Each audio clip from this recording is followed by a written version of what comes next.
జనగామ జిల్లా కేంద్రంలో నిన్న నిర్వహించిన బీసీ జేఏసీ ఆధ్వర్యంలో సంపూర్ణ బంద్ విజయవంతంగా ముగిసింది. జనగామలో అన్ని రకాల వ్యాపారస్తులు, విద్యాసంస్థలు పూర్తి మద్దతు తెలిపారు.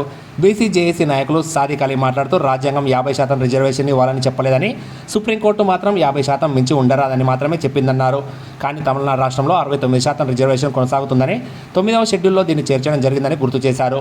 అక్కడ ఉన్న పార్టీలందరూ రిజర్వేషన్కు సమూహంగా భారత పార్లమెంటు ద్వారా 9వ షెడ్యూల్లోకి చేర్చడం జరిగింది కాబట్టి రాష్ట్ర ప్రభుత్వం, కేంద్ర ప్రభుత్వం చిత్తశుద్ధితో అమలు చేయాల్సిన అవసరం ఉందన్నారు. బీఆర్ఎస్ నాయకులు సేవెల్లి సంపత్ కుమార్ మాట్లాడుతూ తెలంగాణ రాష్ట్రంలో 60% కలిగిన బీసీ జనాభాకు విద్యారంగంలో, ప్రభుత్వ ఉద్యోగాల్లో, రాజకీయాల్లో 42% రిజర్వేషన్ కలిగించాలని రాష్ట్ర మరియు కేంద్ర ప్రభుత్వం తక్షణమే ఈ బిల్లును ప్రవేశపెట్టి తెలంగాణ బీసీ ప్రజలకు న్యాయం చేకూర్చాలని అన్నారు.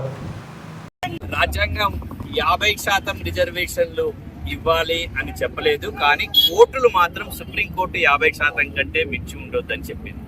కానీ ఈరోజు తమిళనాడులో 69% రిజర్వేషన్లు కొనసాగడానికి కారణం ఏంటంటే 9వ షెడ్యూల్లో దీన్ని చేర్చడం జరిగింది. వాళ్ళు అక్కడ ఉన్నటువంటి పార్టీలు బాగా ప్రయత్నం చేసి భారత పార్లమెంటు ద్వారా మాత్రమే ఆ 9వ షెడ్యూల్కి మనం చేర్చుకోవచ్చు. ఆ చేర్చుకునే వెసులుబాటు ఈరోజు బిల్లు కూడా మనకు అక్కడ పెండింగ్ ఉంది కాబట్టి భారత పార్లమెంటు చేయడానికి వీలుంది. భారత పార్లమెంటు చేయడానికి వీలుంది కాబట్టి ఇక్కడి నుంచి రాష్ట్ర ప్రభుత్వం అక్కడ బిల్లు పంపింది కాబట్టి రాష్ట్ర కేంద్ర ప్రభుత్వాలు, ఇంతకుముందు మా మిత్రుడు చెప్పినట్టు రాష్ట్ర కేంద్ర ప్రభుత్వాలు రెండు ప్రభుత్వాలను కోరుతున్నాం. పార్టీలో ఉన్న పార్టీలతో సంబంధం లేదు. ఇక్కడ పార్టీలు కాదు, ముఖ్యంగా ఏంటంటే ఈ రెండు రాష్ట్ర ప్రభుత్వం, కేంద్ర ప్రభుత్వం కూడా చిత్తశుద్ధితో అమలు చేయాల్సిన అవసరం ఉంది.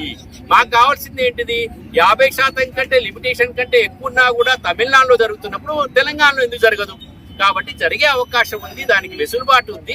ఆ వెసులుబాటును రాష్ట్ర కేంద్ర ప్రభుత్వాలు ఆలోచించి బీసీలకు చేయాలి, అంతే.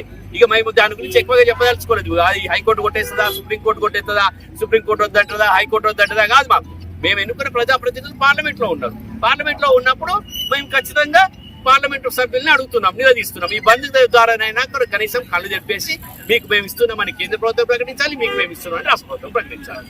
ఈ రాష్ట్ర ప్రభుత్వం ప్రకటించింది కాబట్టి కేంద్ర ప్రభుత్వం దానికి ఒప్పుకోవాలి. ఒక్కటే విషయం ఏంటంటే మేము గుద్ది గుంజుకుంటాం. ఇప్పుడు మీరు ఇవ్వకపోతే గుద్ది గుంజుకున్నాడు అనేది ఇక బాధ్యత బతుకులు లేవు. మా గుద్ది గుంజుకున్నాడు అనే కార్యక్రమం ఈ రోజు నుంచి స్టార్ట్ అయిందని చెప్తాం. ఇవాళ తెలంగాణ రాష్ట్రం ఏర్పడ్డాక గతంలో కూడా 60 స్వతంత్రం వచ్చినా కానుండి అన్ని రకాలుగా 60% ఉన్న బీసీలకు రాజ్యాధికార దిశలో కానీ, ఉద్యోగాలలో కానీ, విద్యలో కానీ, రాజకీయాల్లో కానీ అన్యాయం జరిగింది. ఇకనైనా మాకు న్యాయం చేయాలి.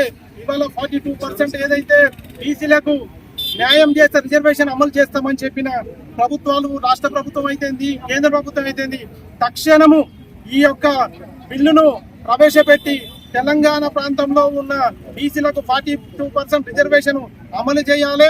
ఎన్ని ఆటంకాలుగా ఉన్నా పక్కన పెట్టి న్యాయం చేస్తే తప్ప బీసీలు కూడా ఊరుకునే పరిస్థితి లేదు. ఇవాళ బీసీలలో చైతన్యం వచ్చింది. పార్టీలకు అతీతంగా మొత్తం అన్ని పార్టీలు ఉన్న బీసీలు కూడా చైతన్యవంతులైనరు. తెలంగాణ ఉద్యమం ఏ రకంగా జరిగిందో మరొక ఉద్యమం జరిగే పరిస్థితి ఉన్నది కాబట్టి తక్షణము ప్రభుత్వాలు ఆలోచించి తప్పకుండా బీసీలకు న్యాయం జరగాలని